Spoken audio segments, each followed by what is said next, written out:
네, 안녕하세요. 멘탈이 전부다의 철영입니다. 네, 소비자 물가에 앞서 하루 먼저 발표된 생산자 물가가 나온 오늘 시장은 혼조세로 마무리되었습니다. 3대 지수가 모두 장중 여러 차례 오르고 내리기를 반복하다 약보합으로 끝이 났습니다. 아시다시피 내일 진짜가 오죠? 시장의 방향을 확정시킬 소비자 물가가 발표되는데 바로 그 전날답게 쉬지 않고 위아래로 흔들어댔습니다. 일단 생산자 물가만 보면 결과는 좋지 않았는데요. 9월 PPI는 전년 대비 8.5% 상승으로 지난달에 8.7%보다는 약간 줄어들기는 했지만 인플레이션이 유의미하게 감소했다고 말할 수준은 아니었습니다. 또한 전문가들의 예상치보다도 0.2% 높았고요. 특히나 장 후반에 공개된 9월 FOMC 회의록에서 여전히 물가가 높으며 일단은 인플레이션을 낮추는데 총력을 다하겠다는 의지가 다시 한번 확인되었습니다. 그러니까 오늘 발표된 PPI 수준의 인플레이션 하락으로는 금리 인상을 멈추기에는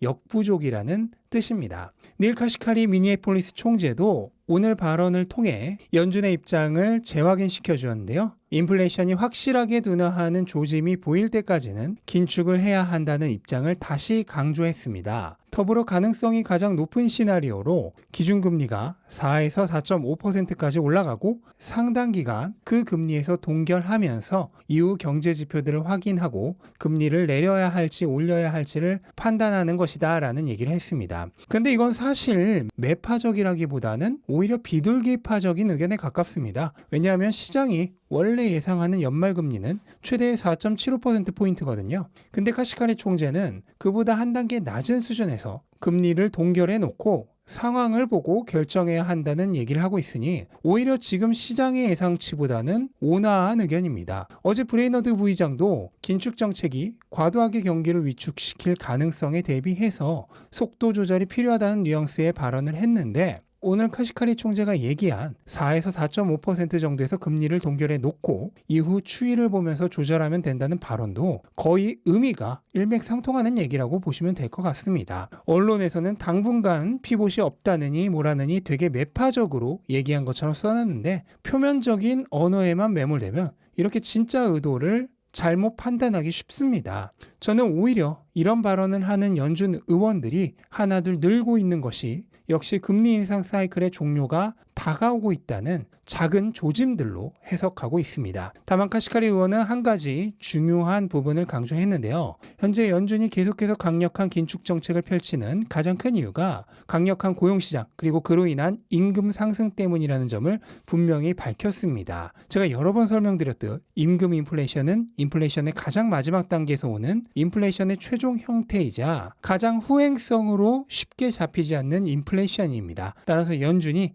이 임금 인플레이션의 영향을 눈에 보일 정도로 낮추기 위해 지금과 같은 강력한 긴축 정책을 하는 거라 보시면 되겠습니다. 하지만 한 가지 주의해야 할 게 있죠. 가장 후행성이란 얘기는 그만큼 가장 늦게 시간이 지연되어 결과가 나타난다는 얘기입니다. 정작 경제가 죽은 뒤에야 결과로서 드러날 가능성도 있다는 얘기입니다. 여러 전문가들이 연준에게 후행성 지표에만 의존해서 과도한 선택을 하지 말라고 경고하고 있는 이유도 여기에 있습니다. 바로 1년 전 인플레이션이 급격히 일어날 때 연준이 보여줬던 그 한참 타이밍 지난 선택을 반대의 상황인 지금도 똑같이 하고 있다는 거죠. 어쨌든 이러나 저러나 오늘 발표될 소비자 물가는 굉장히 중요합니다. 당분간 이 수치를 보고 시장이 인플레이션의 향방을 예측할 것이기 때문이죠. 일단 예상치는 전년 대비 8.1% 상승, 근원 CPI는 전년 대비 6.5% 상승입니다. 유가 하락의 영향으로 CPI는 근소하게 하락하지만 근원 CPI는 오히려 오를 것으로 보고 있는 것입니다.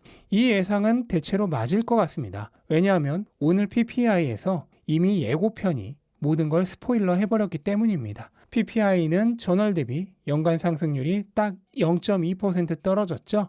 그리고 근원 PPI는 전년 대비 7.2% 올랐는데 전월비로는 0.4% 증가했고 5월 이후 가장 높은 상승률을 보여줬습니다. 그러니까 PPI가 보여준 힌트를 보자면 전체 물가는 살짝 하락, 하지만 근원 물가는 하락하지 않거나 오히려 상승을 가리키고 있다는 뜻입니다. 아마 오늘 CPI는 PPI가 알려준 스포일러대로 그리고 시장의 예상치와도 거의 비슷하게 나올 가능성이 높습니다. 그렇다면 시장은 역시나 CPI가 발표되고 나면 급락할 가능성이 높은 것처럼 보이는데요. 하지만 꼭 그렇지는 않습니다. 시장은 이미 이 예상치에 맞춰서 가격 조정을 했죠. 그러니까 선반영을 어느 정도 한 겁니다. 따라서 예상치 정도로 나온다면 아마 오늘과 거의 비슷한 반응을 보이지 않을까 생각이 됩니다. 개인적으로 예상을 해보자면 CPI가 7.9% 이하로 나오게 되면 시장은 상승할 가능성이 높고 8에서 8.1% 정도로 예상치 수준이라면 보합권,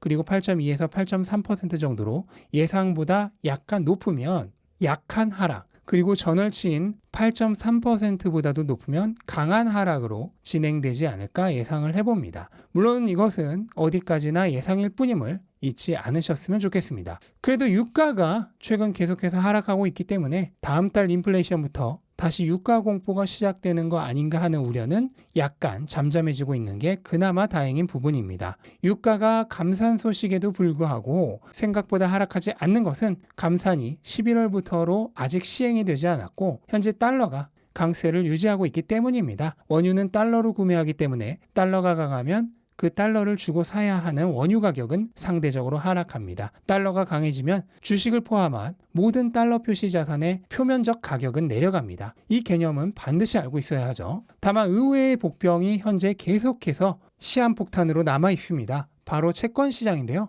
어제도 미국의 10년물 채권 수익률이 잠시 4%를 넘어가기도 했었죠. 오늘도 여전히 소폭이긴 하지만 상승을 했는데 만약 소비자 물가가 예상보다 높게 나오기라도 한다면 또다시 4%를 넘길 가능성이 매우 큽니다. 금리가 계속 오르는 상황이다 보니 채권의 가격은 내려갈 수밖에 없습니다.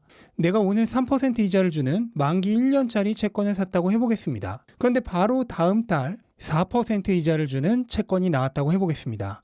여러분이 산 3% 이자 채권은 똥값이 되겠죠? 그래서 기존 채권들의 가격이 하락하게 됩니다. 하지만 채권이 주는 이자는 동일하므로 채권을 낮은 가격에 산 사람들의 수익률은 올라갑니다. 따라서 채권의 수익률은 증가하죠. 가격과 수익률이 반대로 가는 것입니다.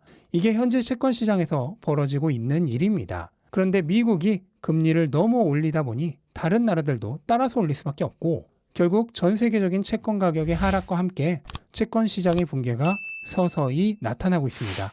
영국이 제일 먼저 그 조짐을 보인 케이스죠. 채권 가격이 너무 떨어지니 양적 긴축을 해야 하는 타이밍에 양적 완화에 해당하는 채권 매입을 해버렸습니다. 그런데 이게 영국에서만 일어날 일은 아닙니다. 조만간 다른 나라들에서도 일어날 수 있는 일이란 거죠. 채권 시장은 전 세계적으로 주식시장보다 훨씬 큰 시장입니다. 만약 이런 시장이 붕괴된다면 그것이 미치는 여파는 엄청나겠죠. 또한 채권 시장의 붕괴는 채권 수익률의 급등을 의미합니다. 미국의 경우 10년물 채권 수익률이 주식의 미래 현금 가치를 현재 가치로 환산하는 할인율을 결정하는 중요한 요인이 되기 때문에 채권 수익률의 급등은 주식들의 미래 가치를 낮추는 역할을 합니다. 따라서 채권 수익률이 급등하는 상황이 발생하게 되면 자산 시장의 가격은 강하게 하락할 수밖에 없습니다. 네, 오늘도 여러 가지 안 좋은 얘기들만을 하긴 했는데요. 어쨌든 당장은 오늘 발표되는 CPI가 중요할 것 같습니다. 여기서 시장이 인플레이션의 방향성에 대해 힌트를 얻고 연준의 금리 정책에도 강하게 영향을 미칠 것이기 때문입니다. 근데 오늘 PPI가 스포일러를 해버렸듯 당장 이번 달의 성적은 솔직히 별로 기대할 것이 없는 게 사실이긴 합니다. 하지만 너무 안 좋게만 생각하지는 않으셨으면 좋겠습니다. 요 며칠 계속 말씀드렸듯 조짐들은 분명히 나오고 있습니다. 그리고 그 조짐들은 나올 때는 하나둘 조금씩 그림자만 내비치지만 막상 현실화되어 나타날 때는 아무도 예상하지 못한 속도로 순식간에 전개될 것입니다. 우린 그때까지 최후의 할인 찬스를 열심히 즐기기만 하면 되는 것입니다. 고지는 생각보다 먼 곳에 있지 않을 수 있습니다. 오늘 하루 나의 할 일을 열심히 하면서 가다 보면 고지는 어느 순간 갑자기 눈앞의 모습을 드러낼 수도 있습니다. 그때가 오면 지금 더 열심히 돈생해서 더 열심히 사지 못한 것을 후회하게 되겠죠? 그런 의미에서 오늘 하루도 열심히 돈생하셨으면 좋겠습니다. 네, 이것으로 오늘 영상 마치겠습니다. 영상 도움되셨다면 구독과 좋아요 부탁드리고 즐거운 하루 되시기 바랍니다. 감사합니다.